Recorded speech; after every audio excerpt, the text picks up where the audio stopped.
Hello. तो कैसे भाई हो? होप करो कि सब ठीक है।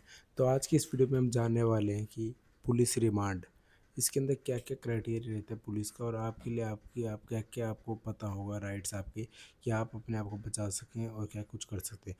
तो चलो शुरू करते हैं आज की इस वीडियो को। हमारे देश में गरीबों की इतनी अहमियत नहीं है जितना अमीरों की है। ये सभी लोगों को पता है और ये मानते भी हैं सब लोग। कोई नया बात नहीं मैं बता रहा हूँ। और सभी को ये भी पता है कि कानून सिर्फ अमीरों के लिए होता है। गरीब तो सिर्फ और सिर्फ वोट बैंक पॉलिसी के लिए होता है। अच्छा, तो आज हम एक सुप्रीम कोर्ट की जजमेंट के बारे में डिस्कस करने वाले हैं, जो कि आम जनता के बारे में डर जो बसा हुआ है लोगों के बीच में। पर ये टॉपिक क्लियर करना बहुत ज़रूरी भी है।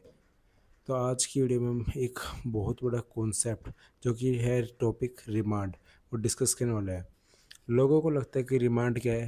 रिमांड है मारपीट करना, थर्ड डिग्री देना लोगों को। लेकिन ऐसा नहीं होता। पर ऐसे ही अगर बड़े बड़े लोग होते हैं, अंदर कुछ वो अगर पैसा खिला दें, तो ये होता है कि वो अंदर उन्हें मोबाइल भी मिल जाता है।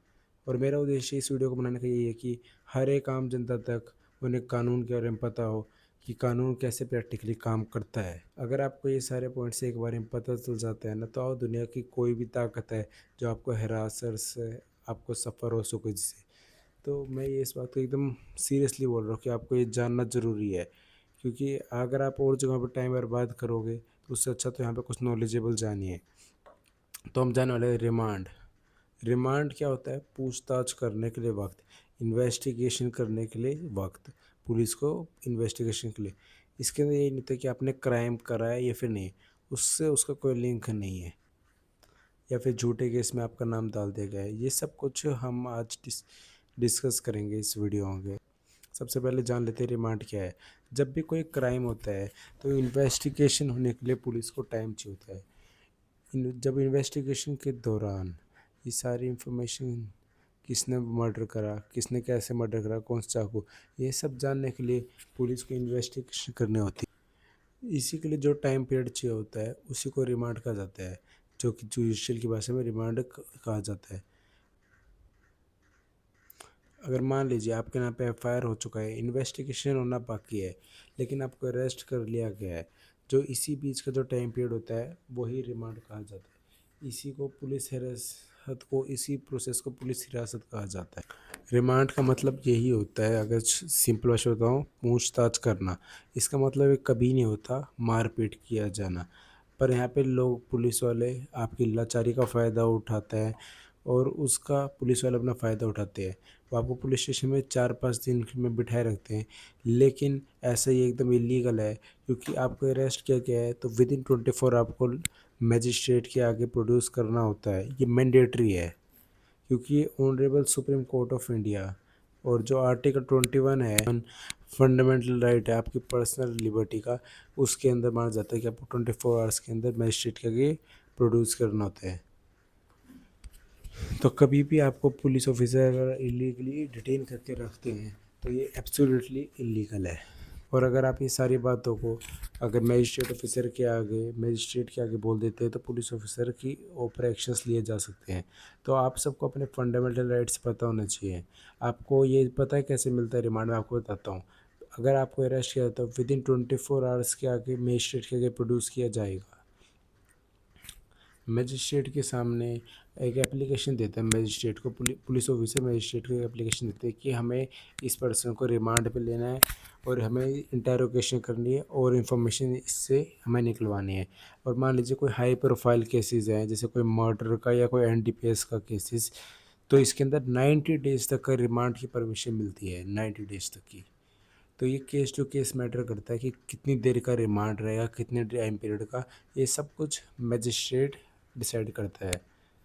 ये सब कुछ मजिस्ट्रेट डिसाइड करेगा। पुलिस ऑफिसर जो टाइम बताएंगे, 14 दिन, 15 दिन, उस समय के अंदर मजिस्ट्रेट आपको रिमांड में भेज सकते हैं। 7 दिन का भी हो सकता है। ये सब कुछ मजिस्ट्रेट के ऊपर डिपेंड है। नेक्स्ट मिनट अगर आप पुलिस ऑफिसर कोई भी आपके साथ कोई गलत बर्ताव करते हैं, थर्ड डिग्री करते हैं, तो अगर आपके टाइम पीरियड के इसी टाइम पीरियड के डिमांड के टाइम पीरियड, तो ये एब्सोल्युटली इलीगल है। ये आप सब ये बात आपको मजिस्ट्रेट के आगे बोल देनी चाहिए हिम्मत करके, कि पुलिस ऑफिसर आपको बोलेंगे कि मजिस्ट्रेट के आगे आपको कुछ नहीं बोलना। लेकिन आप खुल के अपनी बात रखेंगे तो बहुत सही रहेगा, क्योंकि ऐसे बोलेंगे कि हम आपके परिवार के साथ ये कर देंगे, आपके साथ ये कर देंगे, लेकिन आपको ये बातों को कुछ सीरियस नहीं लेना। आप मजिस्ट्रेट के आगे सब कुछ ऐसे सच से बता देना कि आपके साथ क्या क्या किया गया है, क्योंकि ये आपका फंडामेंटल राइट है।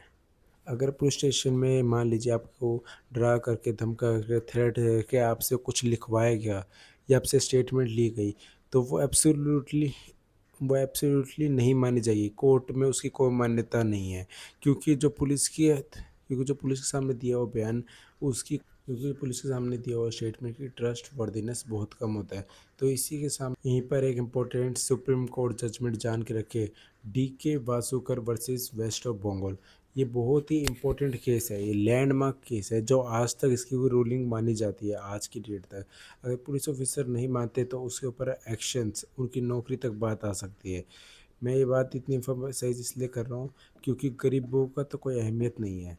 जो लोग गरीब हैं, वो जो गरीब लोग हैं वो एक अच्छा सा वकील भी नहीं कर सकते जो उनकी आवाज़ उठा सकते हैं। लेकिन अगर आपको आपके राइट्स पता हो तो आप बच सकते हो। ये सारे पॉइंट्स आपको मजिस्ट्रेट ऑफिसर के आके बोलना है। इन सब चीज़ों के अंदर आपको ही आपका स्टैंड लेना है। आपको अपनी बात वहाँ पे सब बतानी है। और आपका भी जैसे जब वहाँ पर टाइम आएगी, जब पुलिस ऑफिसर आपकी कोर्ट में पेशी कराएंगे, तो आपको बिल्कुल चुप नहीं रहना है। अगर आपके साथ कोई कस्टडी के अंदर टॉर्चर या फिर कुछ आपके साथ हरासमेंट हुई, तो आपको सब कुछ मजिस्ट्रेट को बताना है।